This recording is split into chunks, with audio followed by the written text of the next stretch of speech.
Okay,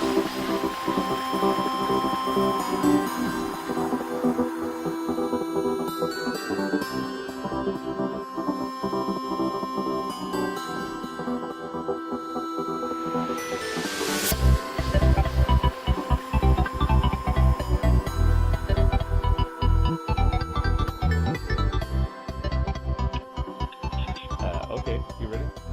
Yep. Okay, welcome to this extra episode of the Wrestling Guild, where we're going to talk about Brace for Impact, the Twitter special. My name is C. Mary Holtman, and with me I have Nick E. Anderson. How are you doing, Nick? I'm doing quite well. You know, it's a beautiful Sunday. I'm off school for a week.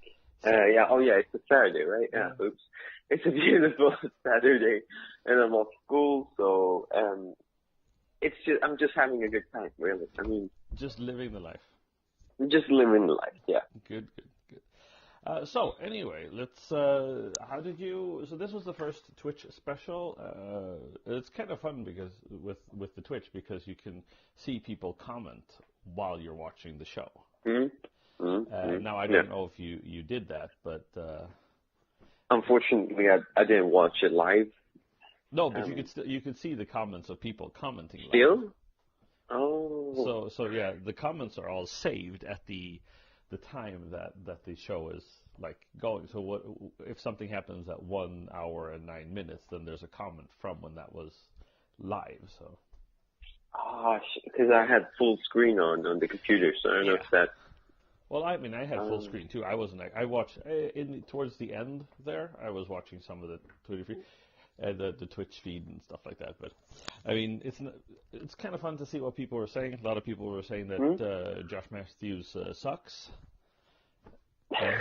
and some people. What really gets me, and was really amazing to me, is that people just don't seem to understand. They go in, and they watch this stuff, and then they complain about it because it looks different. And they don't, and it's like, what happened to Impact? Why does Impact look so crappy? And so they don't seem to understand what the show was. That it wasn't like from the Impact zone. It wasn't Impact produced. Yeah. Yeah. They have a hard time understanding, I guess. People are. I mean, it shows people being like kind of ignorant and dumb. At that point, but I mean, and it could be this. Sure, if this is your like reintroduction to Impact, if you haven't seen TNA in many years, and you don't have the ability, you don't know that there's a GWN app because you haven't been following it, and you just like happen to see like, oh, there's going to be an Impact show on Twitch. They're going to start showing on Twitch, and that's what you turn on. And you expect it to be Impact, then I can understand that you're going to be disappointed. Yeah, but at the same time, why would they just have it on Twitch? Maybe it's a special event. Maybe you would understand that. I mean, you're a human being. Maybe you can think about it. I don't know. People are quick to complain. I think. In this day and age, without actually thinking first. Yeah. Anyway, so how did you like this event? I mean, overall, we had some really good matches, I think. I mean, some were better than others, but we didn't really have that much talking.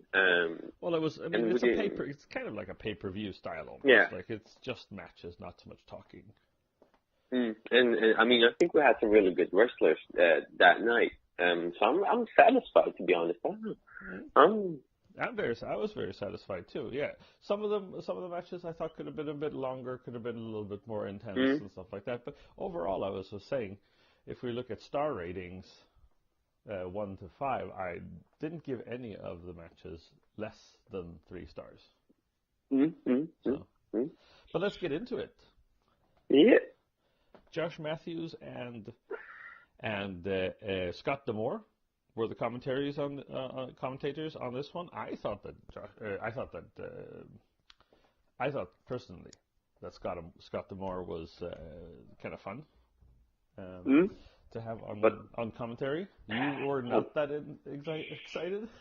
But then we have that Josh, and I want to throw up. I don't know, this Josh guy. Oh well. Yeah, we were talking about that, and actually, my new article that comes up today on singlelegtakedownwrestling.com is about that, about commentating.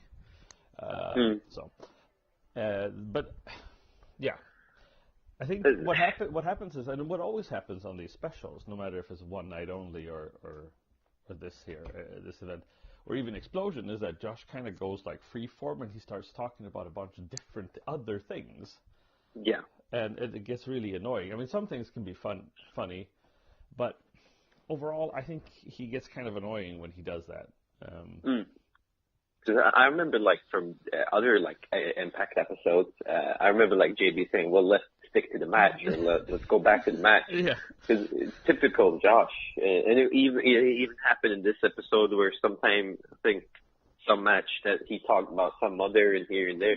And I'm here trying to focus on this great match, and he's talking about some other stuff. God damn it. Anyway, I think it's fun because Scott D'Amore is obviously a big part of Impact Wrestling. I mean, he has one of the vice presidents of Impact Wrestling, creative team and stuff like that. So he has. So I mean, with him there, you kind of have a chance. Like some of these guys, you might actually see in Impact because he has the pull to bring them in. Oh yeah, that's true. So we'll see.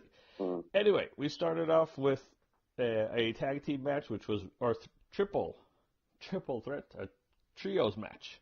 Reality Check, headed by KM, your favorite wrestler, versus Delroy Habib from the Car Wash, and CAQ. How did you like that? This was interesting because this was kind of like wrestlers that were more gimmicky wrestlers. You had Habib from the Car Wash. He was dressed in khakis and like a bowling shirt. Yeah. And then you had CAQ, who was dressed in... he came from the lunatic asylum. He was crazy. Yeah. And he was the champion.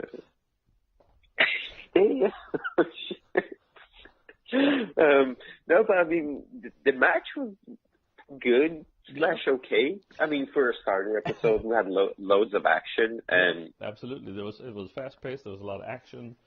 I kind of liked. There was one of the guys from Reality Check, kind of like a bald guy with a beard. Just because I'm bald and have a beard, everybody who looks like that is okay in my book. Yeah. Great logic there.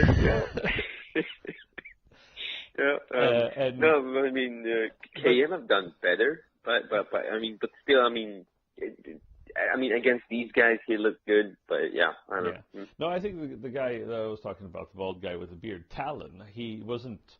They were talking. Both Scott D'Amore and Josh Matthews were saying that he wasn't very involved in the match, but what I saw from him was pretty decent, and I think I've heard his name before. But yeah, the match was what it was. It was a good match, fast-paced stuff, and it kind of like it was a good opener. You kind of like settled in a little bit. This is the style, you know. And obviously, absolutely. If you know WrestlePro more, which I do not, I know some of it because I follow Pat Buck's podcast, the guy who owns it.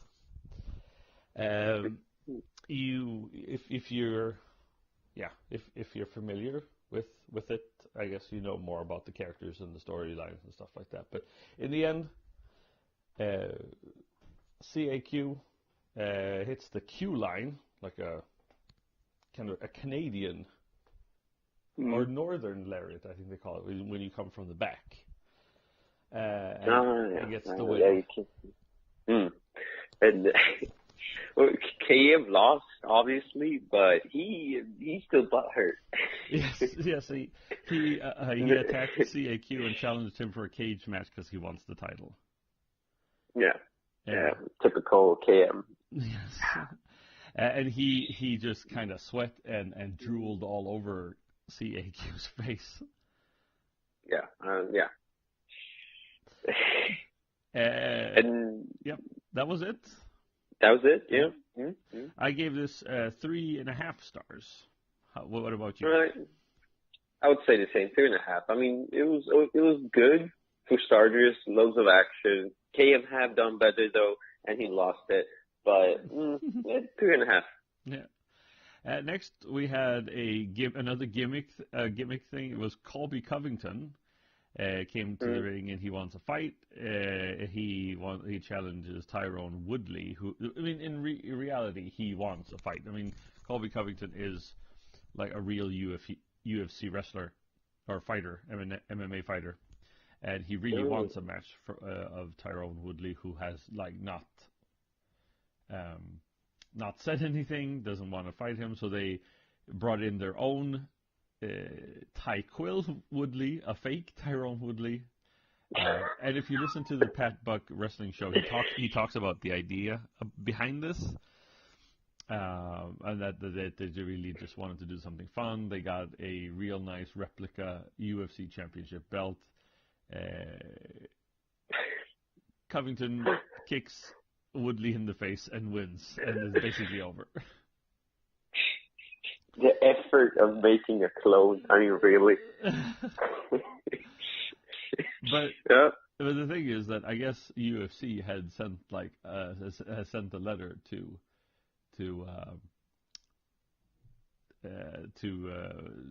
WrestlePro telling them that was funny, but don't do it again. That was funny, but let's not do that again. Just leave it. Yep. Just leave it be. So that was what it was, just like a show thing. Next, we had Chris Payne versus Matt Sydal. That's what it was supposed to be.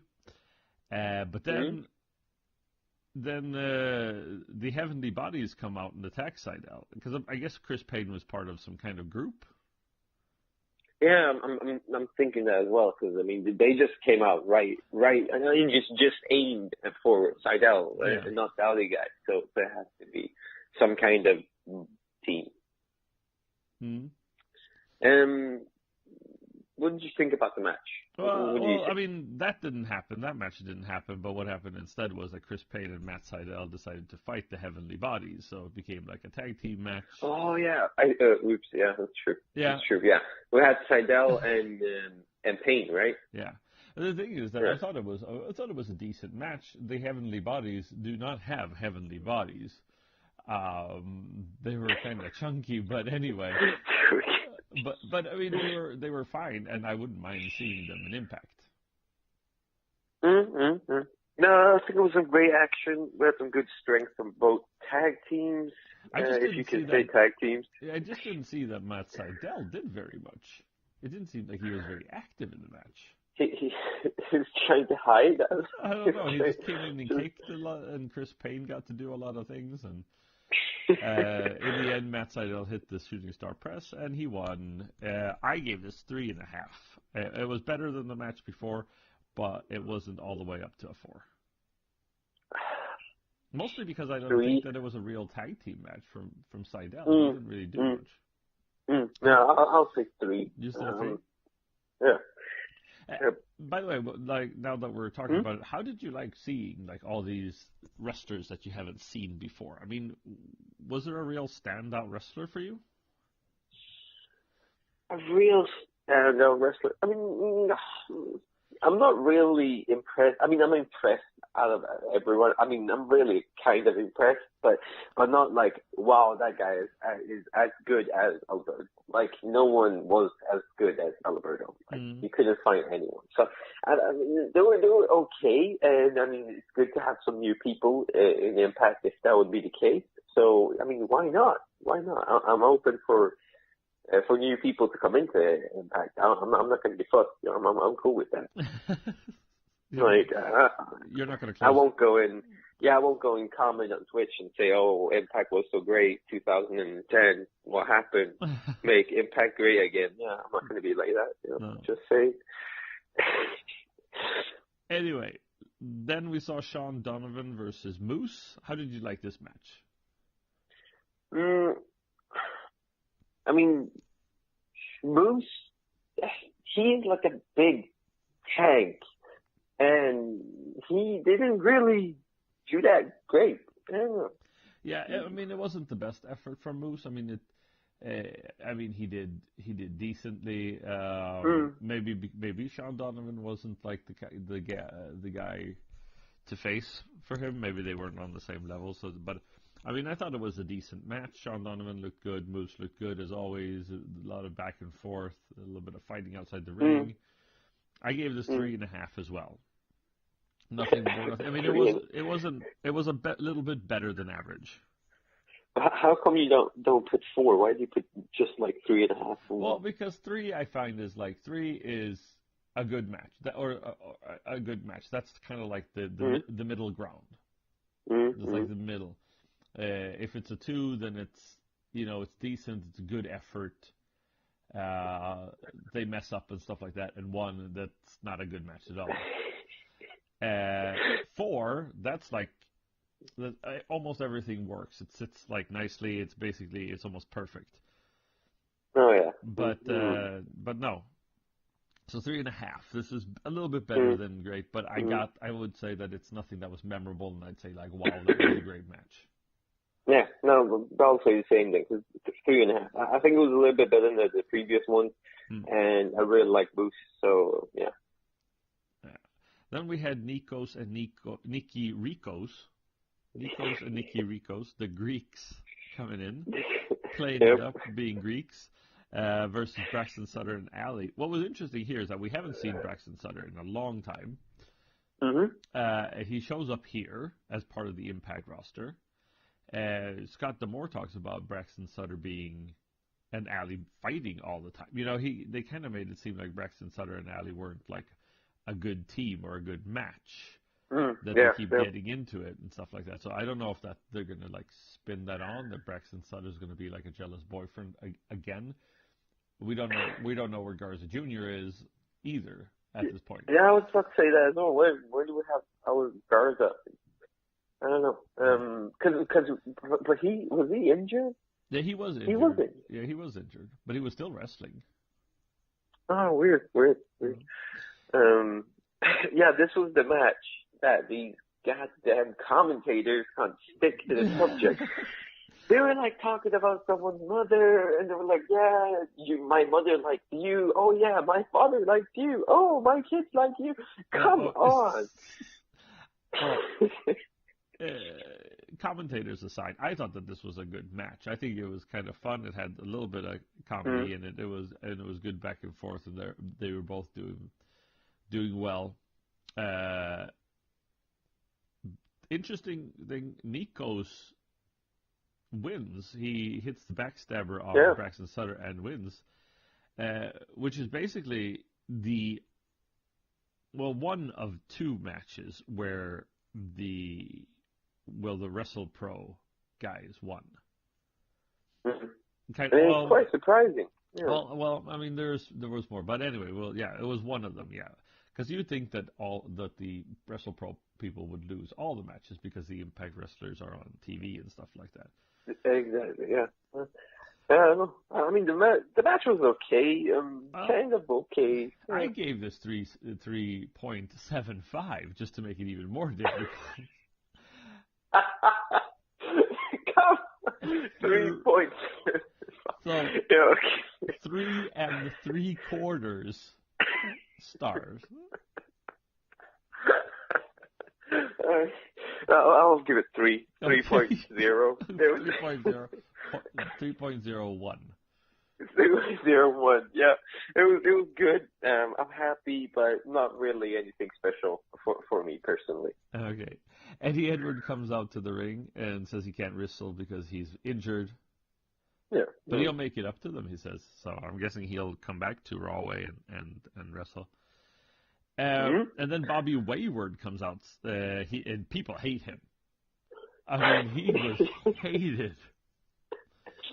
What's the reason? Do you know? I don't know. I don't know anything about Bobby Wayward, but he apparently, they don't like him. Pretty much, yeah. He was a 2-time WrestlePro champion. That's all I know. He says that he can barely talk because people are booing. But he says, he says that everyone is scared of him. That's why Eddie Edwards can't win Orky doesn't want to face him. He brings out a ref to count Edwards out. But Edwards says he has a replacement, and it's Teddy Hart. Now, you didn't know who Teddy Hart was. Nope, not at all. And he's part of the legendary, and Scott D'Amore talked about this in the commentating. Teddy Hart belongs to the famous Hart family of Canada, which is a long, very famous Canadian wrestling family, famous Canadians overall. With the main characters or the main wrestlers that came out from there were Bret the Hitman Hart, oftentimes referred to as one of the greatest technical wrestlers of all time, and his brother Owen Hart. And then there are others. The British Bulldog was part of that family because he married one of the Hart sisters. And you had Jim the Anvil Neidhart, and there are a couple of there's the two brothers, Teddy Hart, and then they're not brothers. They must be cousins or something. I don't know how they're like. But Teddy Hart anyway. Mm-hmm. Teddy Hart, he's been in the WWE. He has been in Impact before. So I don't know. They were talking about that he was going to be at WrestleCon for Impact. But I don't know if he's going to be in Impact as a performer. Okay, because he seems to be very good. So yeah, he was very good. And I've seen him wrestle in what was called Wrestling Society X, where he did some crazy stuff. He's known for doing crazy and innovative moves. So anyway, Bobby Wayward. I mean, Teddy Hart gets crushed in the beginning from Bobby Wayward. Yeah. And then Teddy Hart comes back, gives him a couple of backbreakers and stuff like that. It's very good back and forth. I like this match a lot. Wayward wins by cheating. In the end. Lucky cheating, yeah. Yeah. And that's probably why people hate him so much. Yeah, pretty much. Yeah. Now we can hate him too. Yes. Woo-hoo. I gave this a 4. I gave this 4. I thought that this was a great match. 3.95. 3.95. Just because I don't like when people cheat and go like that. Just when they win stuff they're not entitled to. I don't know. That's just no. Next was a 3-way dance. It was Eli Drake versus Anthony Bowens versus the Bad Apple Matt McIntosh. Mm-hmm. How did you like this? I mean, to start off, Eli, good as always. He did well. His moves are great. I'm just moving on. Anthony? Oh, I'm sorry, Anthony, yeah. He also has some good strength and moves and some heavy strikes. I thought that he was great. And I think I would say that Anthony Bowens is ready to go to the next level. Absolutely, yeah. And then Matt is okay. Yeah, I mean he was an interesting, bad guy, kind of interesting figure. But yeah, no, I thought that this was a good match. I gave it 4 as well. Eli Drake gets kicked out of the ring, and Bowens ends up winning with a shining wizard, so a knee to the face of Matt McIntosh. This was a really good match, and I think that people should go out of their way to watch it. Absolutely, yeah. This is good. This is really good. Mm-hmm. And then what do you give it? I gave it a 4. Oh, okay. You give it a 4. Okay, I'll give it 4.5. 4.5. Okay. 4.5.1. Okay, if that's good even on. possible. Yeah. And then we had Falaba versus Alberto El Patron. Falaba, obviously, in his hometown, in his home promotion, people loved the Ba.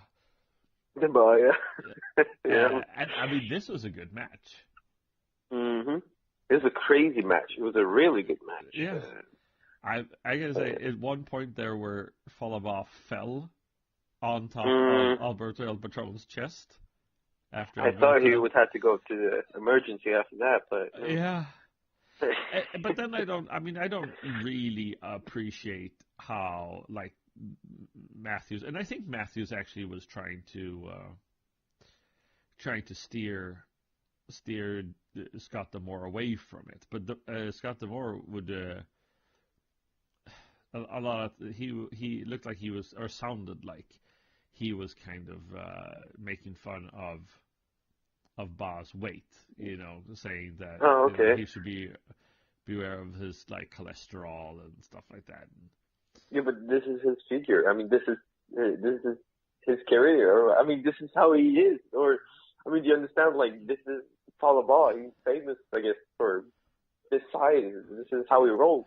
Yeah, but I mean, you don't have to talk about like that. He should be aware of his cholesterol, or he's going to have a heart attack and stuff like that. I don't know if that's necessary.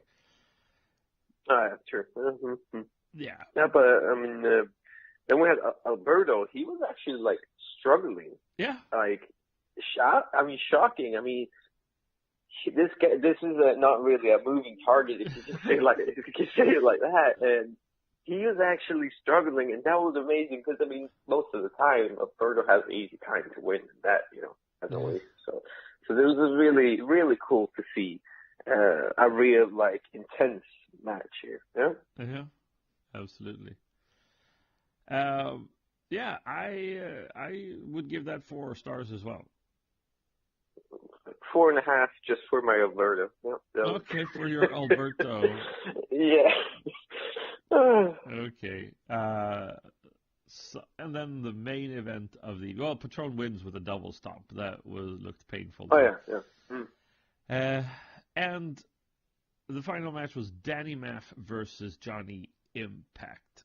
Now, Danny Maff is the silver champion for WrestlePro, and I think he's a big player for WrestlePro. And I mean, I've only heard of Dan Maff before, so I mean, I've never seen him wrestle before, but I've heard of him, and I've listened to interviews and stuff like that. But I don't know. I was not too impressed by Danny Maff. Were you? I mean, I think he was like a moving tank. He was quite big. Yeah, he was big, but I mean, just because you're big doesn't mean that you're good. No, yeah, that's true. No, but I mean, I kind of thought it was a really good match. Impact is, though, a bit too small in regards to Danny. But I mean, he knows his moves very well, but he just needs to get a bit bigger. Like, how would you build up. Do you think that it would have been better to have Lashley, which was the original idea? Most probably, yeah, I would say so. Because Danny's a little bit too big for. I mean, not too big, but he's just a little bit bigger than Impact, and Impact is like just flying as paper back and forth. He just needs some muscle, man. I mean, not because I have more than him, but still. But yeah, I mean, Bobby, that wouldn't be a bad idea either, if that was the original idea. Man, that would have been great. Anyway, well, what happens is that Impact wins with the Starship Pain. Danny Maff, he does accidentally kick the ref in the face, so that Danny Maff can hit his burning hammer. He gets pinned, but there's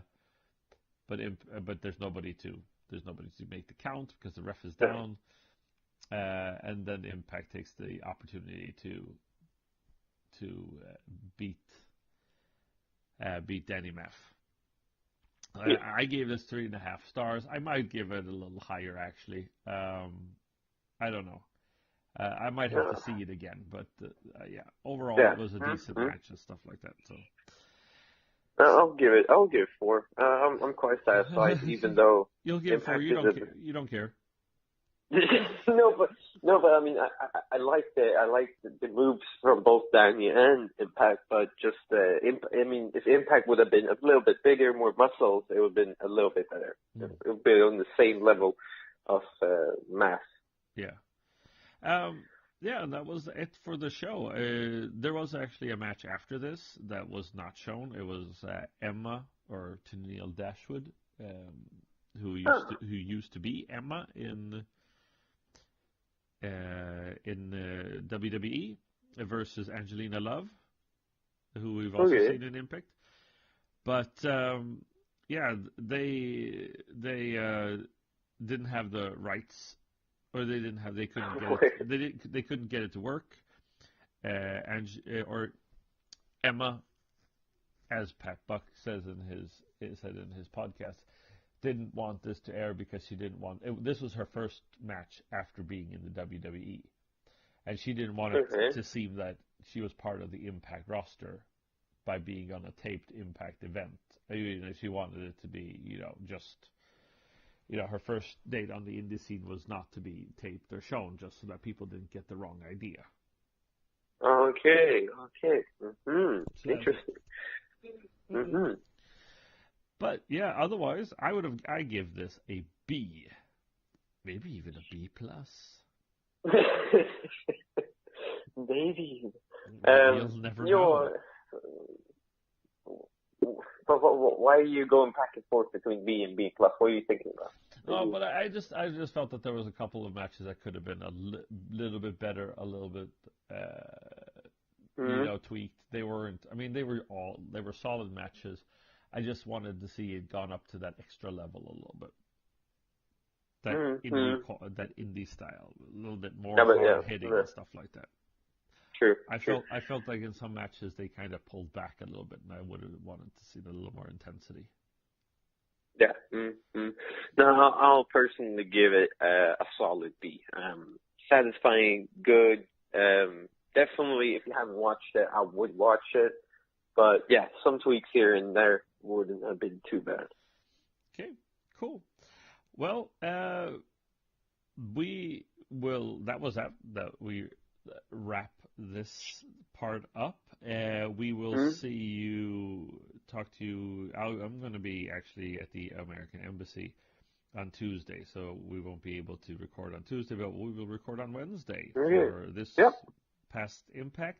And then I'm thinking we're going to have to talk on Friday too, or something like that, because One Night Only Canadian Clash 2018 was just released. So there's a lot of Impact Wrestling going on right now. If there's something good about wrestling, it's that One Night Only. I don't know, man. It's really good. Oh, I'm excited for that. Yeah. When is it released? When did they release it? Yesterday. Oh, perfect. Perfect. So it's on right. You can go to the GWN app and watch it right now. Perfect. Delicious. Delicious. Just sit down with a cup of coffee and some scones, and you'll be solid. Pretty much. Okay, Nick. I will. We will talk on Wednesday then, and you can find us and follow us on all the social medias. You can see them in the show notes. But for now, for Nick E. Anderson, my name is C. Mary Heltman. And we'll see you next week.